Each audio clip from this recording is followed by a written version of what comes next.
Silence isn't the absence of meaning. It's often where meaning waits to be noticed. Inspired by the philosophy of Dr. B.J. Miller, we tend to believe that the end of life is marked by words, last words, final conversations, the perfect goodbye.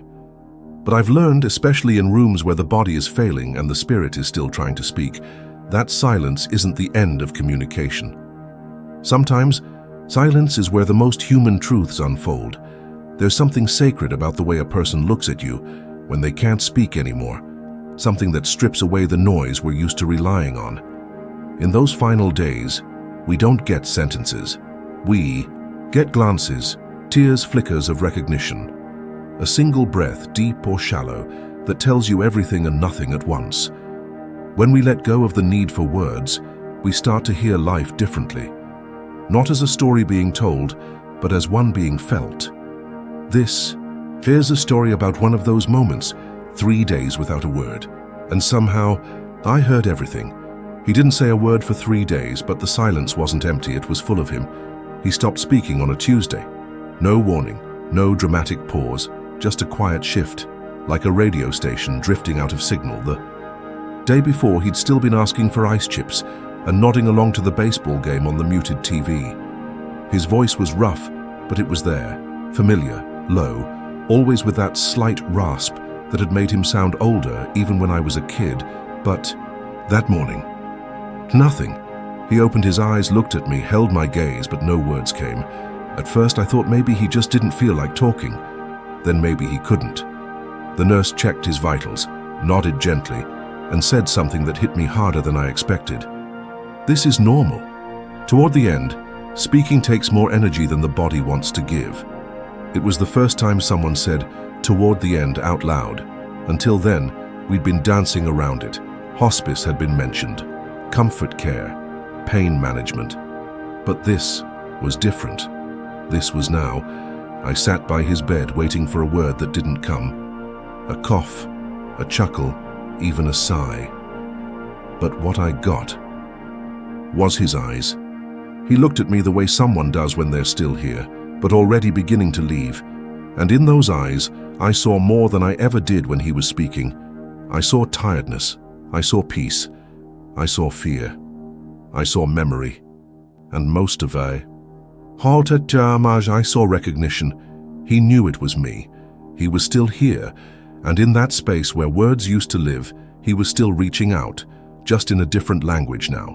A quieter one, but no less true. We didn't need to speak. We were saying everything already. The first day without his voice felt like something had broken in the room. Every time I walked in, my instinct was to talk, to fill the air, to narrate the little things, the weather, the news, what the doctor said, as if I could bridge the silence with sound.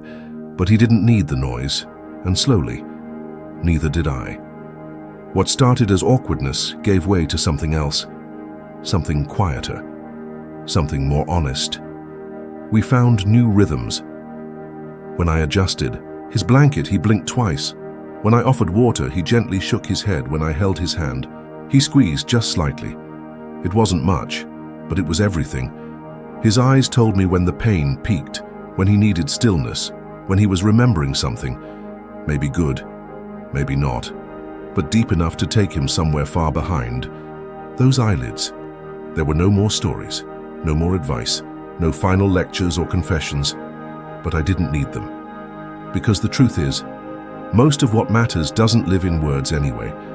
It lives in how you sit beside someone without flinching, in how you stay, even when there's nothing left to say, in how your presence becomes your promise.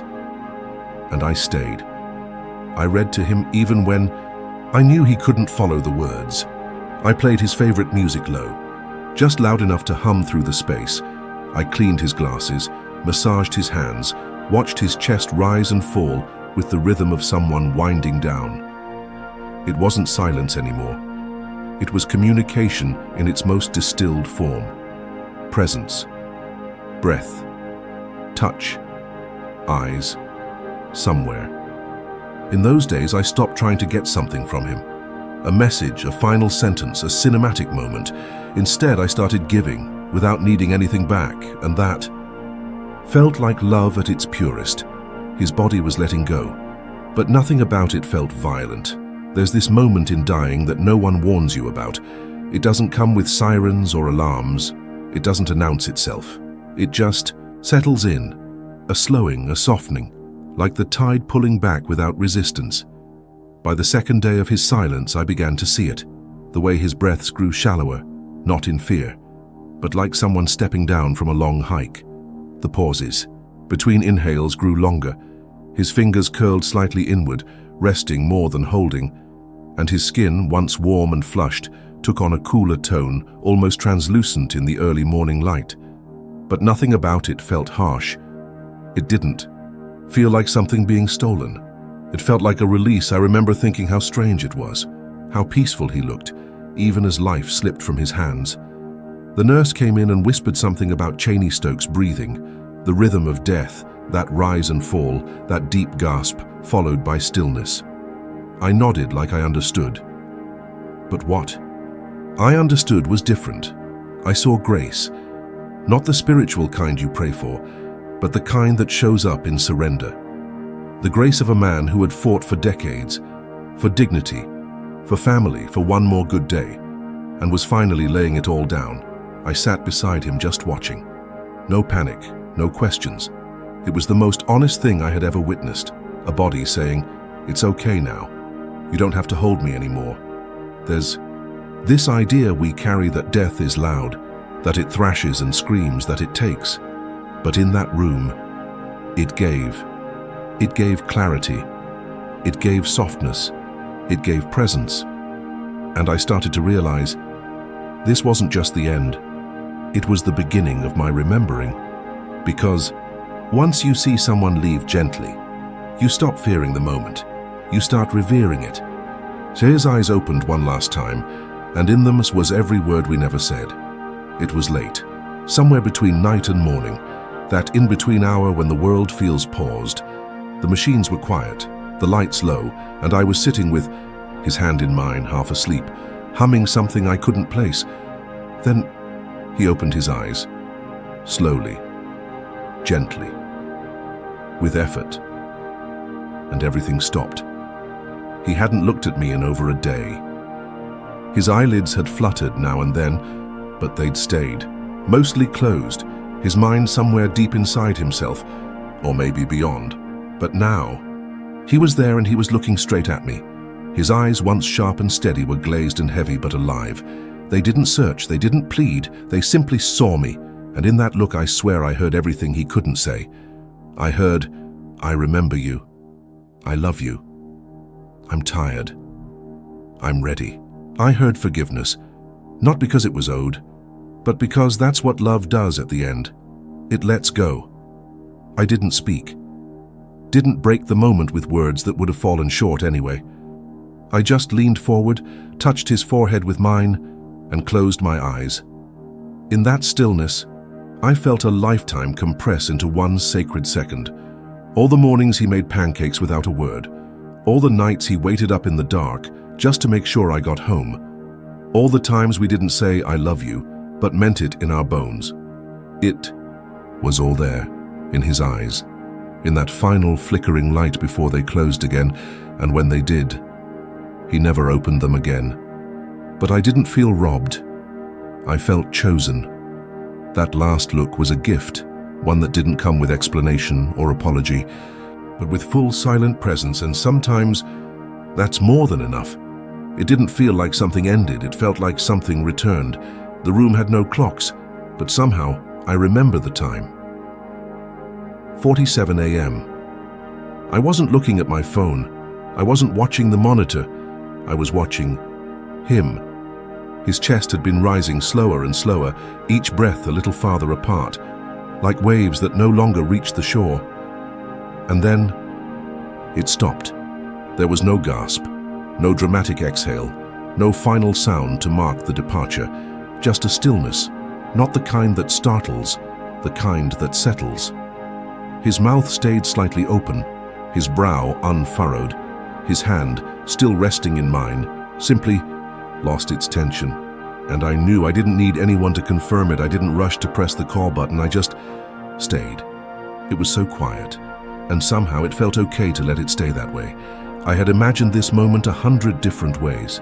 I thought I might cry, or panic, or whisper something poetic into the air. But none of that happened. Instead, I felt something loosen inside me, something I didn't know I had been gripping so tightly. Maybe it was the expectation, maybe it was fear, maybe it was love, raw and tender, finally released from its waiting place. Because when he left, it didn't feel like something ended. It felt like something returned to wherever he came from, to whatever we go back to the part of the world that holds what we can't. I sat there for a long time, watched his face grow still, laid my hand over his chest where breath had been just moments before, and I said softly, "Thank you for letting me be here." It wasn't the goodbye I thought I'd give, but it was the only one that felt true, just presence, just love, just silence, the kind of silence that doesn't need to be filled. His absence didn't echo, it whispered. The days after were strange. Not loud, not heavy, just unfamiliar. I didn't cry at the funeral. I didn't break down at the sight of his clothes or the empty recliner in the corner of the room. Grief didn't knock me over. It unfolded itself like fog, slow, persistent, quiet.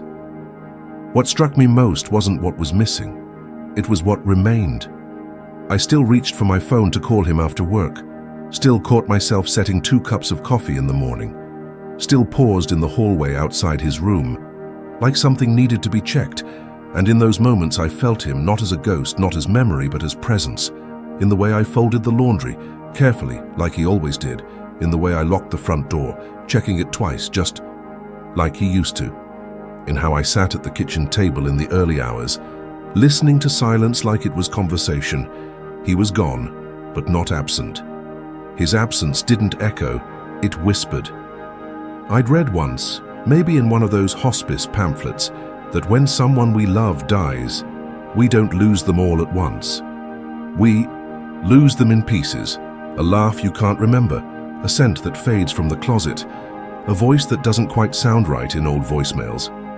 But what they gave you, that stays. The way he looked at me when I did something right, the way he patted my shoulder, not too hard, not too soft, just enough, the way he cleared his throat before saying something important. It all stayed, in gestures, in habits, in the rhythm of my days. He didn't leave me empty. He left me full, quietly, gently, as if to say, "Carry it now. I trust you." There was so much we never said, and yet nothing felt unresolved. I used to think we had unfinished business, things we didn't talk about, words we avoided, regrets we never unwrapped because we were both too proud or too afraid. There were years when we barely spoke, not out of hate, but out of distance, different lives, different languages of love. I thought when the end came, we'd need to unpack it all, to say sorry, to ask for forgiveness, to finally have the conversation. But that never happened, and strangely, I'm okay with that, because what I learned sitting with him in silence, watching his body let go of this world with quiet dignity, was that forgiveness doesn't always need an audience. Sometimes love forgives in advance. Sometimes presence is the apology. Sometimes a gentle hand on the shoulder says everything.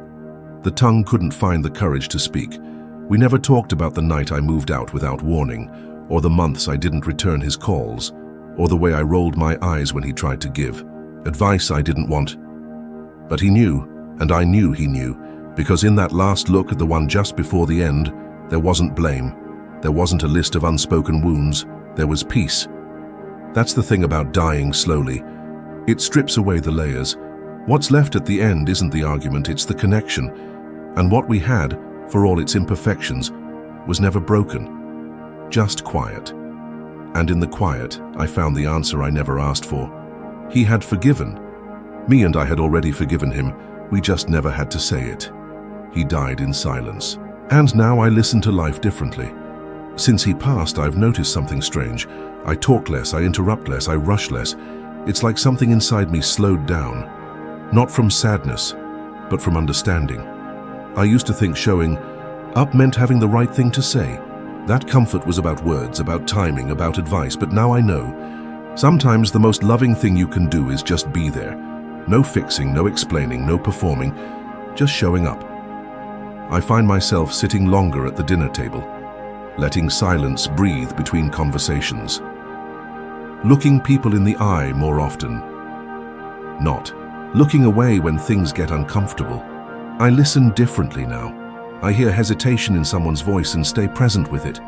I sense when someone's tired, not just in body, but in soul, and I know in a way I didn't before, how to simply hold space. He taught me that, not in lectures, not in moments of clarity, but in his dying, in the way he let go without rage, in the way he accepted help with humility, in the way he looked at me in the final hour with no resentment, just presence. That became my blueprint. Now when someone's in pain, I don't fill the air. I sit with them. I let them know they're not alone, without needing to solve anything. And I think that's what he wanted all along. Not for me to become someone new, but to become someone more aware, more gentle, more patient, more human. And for that, I'm more grateful than I ever was when he was here. Because now, even in his absence, he's still teaching me how to live. Not everything needs to be said to be understood. Not every goodbye has to be spoken to be felt. I used to wish for one more conversation, one last sentence, a perfectly spoken goodbye, but now I know. I had it. Not in words, but in the way he looked at me, in the way he let me sit beside him, in the way his hand rested in mine until the end. He taught me that love doesn't need punctuation. It doesn't need dramatic closure. It just needs presence. And now when I think of him, I don't hear his voice. I feel his silence, the kind that says, I was here, you were here, and that was enough. That's what I carry now, not a memory, but a presence, quiet, steady, alive in me. And maybe that's what a true goodbye is, not a moment you speak, but a truth you live.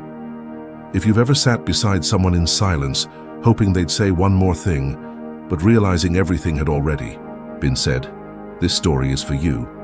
Here at The Quiet Goodbye, we believe that silence speaks, and sometimes it says more than words ever could. Subscribe if you've ever loved someone quietly and lost them just the same.